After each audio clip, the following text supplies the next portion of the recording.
story time about my touchy English teacher. And no, he did not get fired. He still works at that same school till this day. Let's get into it. This happened when I was a senior in high school, literally last year. His class was the new English class that I switched to because my other English teacher wasn't teaching me shit. So I went to the office and asked if I could switch my classes, and they said yes. But only if I was willing to drop honors English and do regular English. And I also would have to be in a freshman class. I was honestly willing to do whatever to get out the class, so I was like, sure. And now I honestly wish I didn't because of this. So it first started off with him being super nice to me, which was kind of weird because I never really talked to him before. He made me like a class leader just because I was older. And every single time I walked into his classroom, he would try to talk to me. Like, not even about school, literally about anything. I didn't think that was weird. I was guessing he talked to me so much because I was older and we could relate on more stuff. This is when things started taking a turn for the worse. During tests or quizzes, he would walk around the classroom and he would always make his way back to me just so he could rub my shoulders. Or he would run his fingers through my hair. That was the biggest red flag. Then he asked me to stay after school for extra credit, like for part 2. Part 2 of my touchy English teacher. Some things I would like to add from the last video. I never had him as a teacher before, not even freshman year. I moved to that school when I was a sophomore. They told me that he was known to be creepy and that so many girls have complained about him making them uncomfortable. But they were just rumors, so I didn't think that much of it. Till that man started rubbing my shoulders in class. And it's the fact that he rubbed my shoulders and nobody else's. I was not 18, I was still 17 years old. I just started senior year. Back to the story.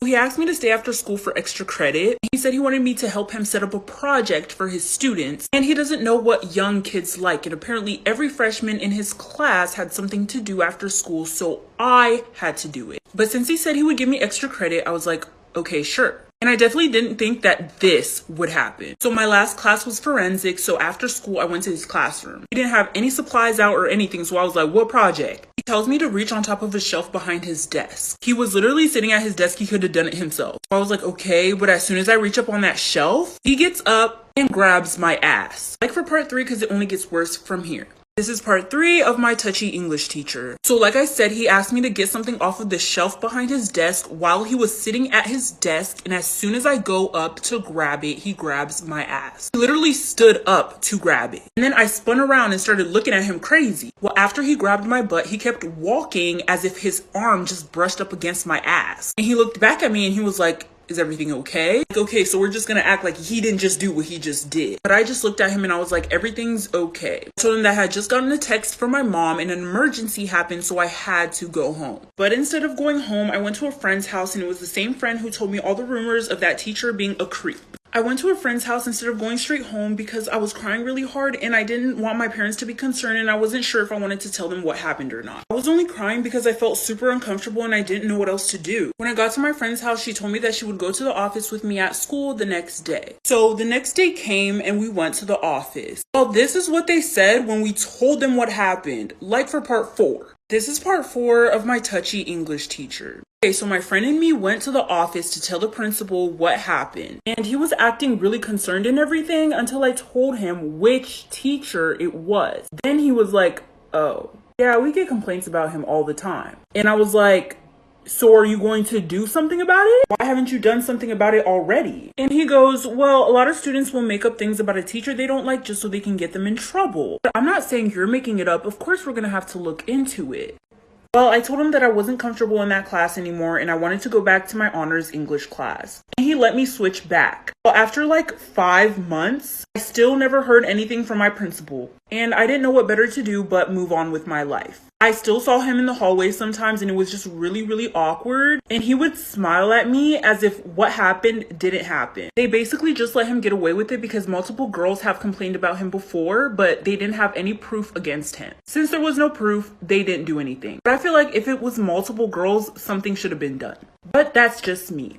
This is why it's better to have one friend that you hang out with regularly instead of having a big group of friends. And trust me, you're going to want to listen to this story time. So when I was a sophomore in high school, I was kind of going through an identity crisis, and low-key still am. I went to a predominantly white school for the majority of my life. So let's just say I was extremely whitewashed. It was one of those times in my life where if a white person said the N-word around me, I would just laugh. Not because I didn't know it was wrong, but because I wanted to be accepted and I wanted to be like everybody else, and I seeked validation. Sophomore year was really when I started to become who I am today. I wanted to learn way more about my culture and my background. So I started becoming friends with people from other schools that are more diverse. Eventually, I met this group of girls. And I thought these girls were going to be the sweetest girls I would ever meet. Now, this friend group was serving flavor. I'm talking diverse to the T. One night, we decided that we were going to spend the night at one of the girls' houses. Let's call this girl Sally. I kept getting lost on the way to Sally's house, and I thought it was because I didn't know the area that well. Keep in mind, that's what I thought was the reason. I get there and we watch like 4 or 5 movies before I end up falling asleep. And when I wake up, I was in a room full of grown-ass men staring at me. Storytime part 2 of why it's better to have one loyal friend instead of a big group of friends. I forgot to mention in part 1 that when I arrived, the men were already there. Mind you, we were in sophomore year. These men looked like they were in college. So I was already a little thrown off, but I trusted it because I was with my friend. When I wake up, these men are like staring at me, but they try to look away really fast, but I could tell that they were staring at me. I start thinking the worst of the worst. I try to think of any possible way that I could get out of there, whether it was physically or mentally. So I pretend to fall asleep just to escape the reality of it. But then one of the men at the bottom of the bed starts rubbing my feet. I immediately kick my leg so I can get his hands off. Now I'm thinking he's gonna be mad and I'm gonna get fucking attacked. So I try to make small talk to loosen the tension. So I look at the guys and I'm like, hey, do you know where the girls went? One of them looks at me and says, oh,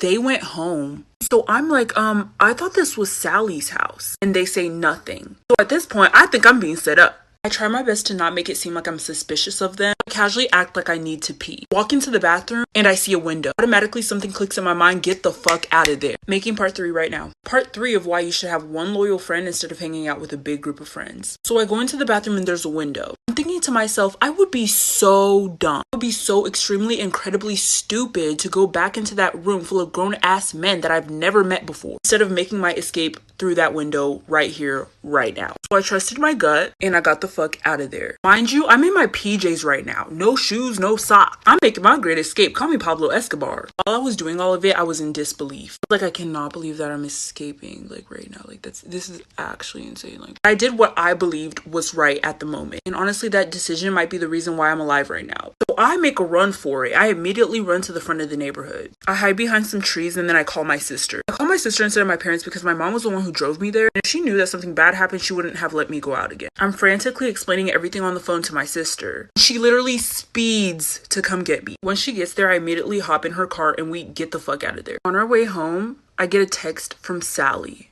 Last part is part 4. I'm making that right now. Part 4 of why you should have one loyal friend instead of having a big group of friends. So I'm on my way home and I get a text from Sally. Hey girl, where are you? We went to the gas station to get some milkshakes. You could have came with, but you were already asleep.